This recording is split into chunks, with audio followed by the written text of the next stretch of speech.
Kalau kamu pikir drama hukum di Indonesia itu udah sampai sama puncaknya, kamu salah.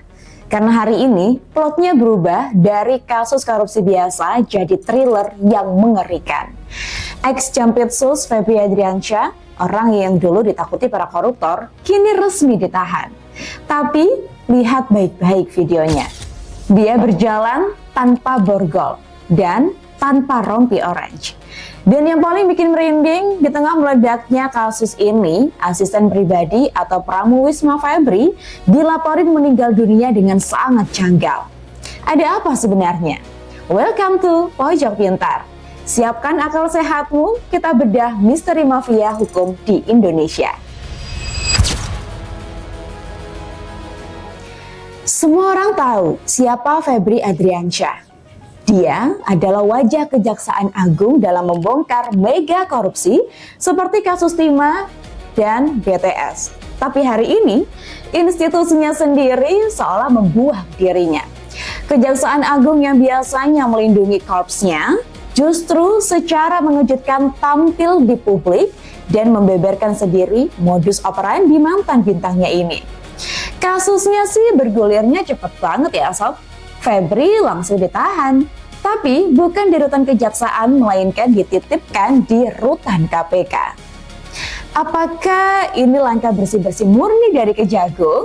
Atau ada skenario cuci tangan agar institusi tidak terseret pusaran yang lebih dalam? Mari kita bongkar 3 fakta terbaru yang memang sengaja dibiarin penuh lubang oleh pihak berwenang. Fakta pertama, kematian janggal sang Pramuwisma. Ini bagian yang paling gelap. Tepat saat kasus Febri bergulir, Pramuwismanya, orang yang mengurus kehidupan sehari-harinya dan diduga kuat tahu banyak soal tamu atau aliran barang di rumahnya, ditemukan meninggal secara tiba-tiba. Meninggalnya saksi kunci dalam kasus high profile seperti ini bukanlah kebetulan biasa. Apa yang dia tahu? Apakah ini murni takdir? Atau sebuah pesan pembungkaman? Fakta kedua, tahanan VIP tanpa borgol dan rompi. Kamu bisa perhatiin tuh saat penahanan, gak ada rompi orange kebanggaan KPK, gak ada borgol di tangannya.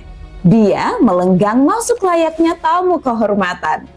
Alasan prosedural pasti akan dipakai sebagai tameng, tapi secara simbolis ini menunjukkan kasta tersangka.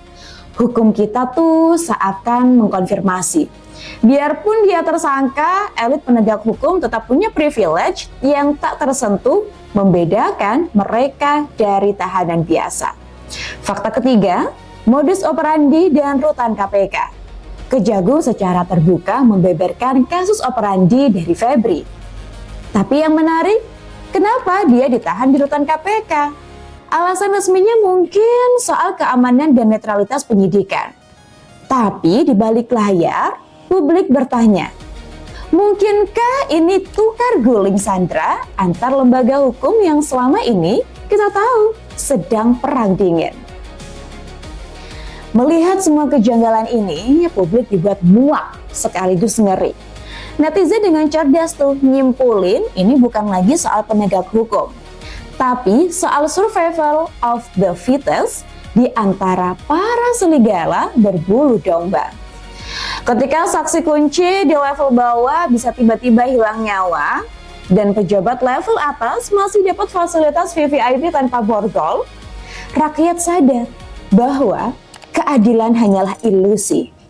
Kita sedang dipertontonkan pertarungan mafia birokrasi, di mana nyawa manusia dan uang negara cuma sekedar alat tukar. Jadi cuy Bono, siapa yang paling diuntungkan dari hancurnya Febri dan kematian Pramuwismanya? Yang berpesta hari ini adalah para oligarki dan koruptor kelas kakap yang dulu gemeter saat berhadapan dengan Jampitsus. Kejagung seakan melempar Febri ke kandang singa untuk menyelamatkan nama baik institusi. Sementara penahanannya di rutan KPK bisa jadi adalah bentuk kompromi politik tingkat tinggi. Jika aparat penegak hukum sibuk saling memakan, membongkar modus kawan sendiri, dan gagal melindungi saksi, maka tamatlah harapan kita pada pemberantasan korupsi murni. Solusinya cuma satu, tim pencari fakta independen. Kasus ini terutama soal kematian sang Pramuwisma ya, tidak bisa tuh diserahin penyidikannya pada polisi atau institusi yang punya konflik kepentingan. Harusnya ada otopsi transparan dan perlindungan bagi keluarga korban. Kita menuntut penjelasan logis. Kenapa tidak ada rompi orange? Dan kenapa Kejagung baru buka suara sekarang soal modus operandinya? Buat kamu yang lagi nonton, jangan biarin kasus ini menguap tertutup berita viral lainnya. Kematian seorang dan hancurnya sistem hukum kita terlalu mahal untuk diabaikan. Menurut kamu nih Sob, apakah kematian asistennya itu murni takdir atau operasi bungkam saksi? Tulis analisis liarmu dan beranimu di kolom komentar. Jangan lupa like, share fakta ini, dan subscribe Prameswara 1039, akun Anda. Semoga kita tetap waras, tetap berani, dan sampai jumpa.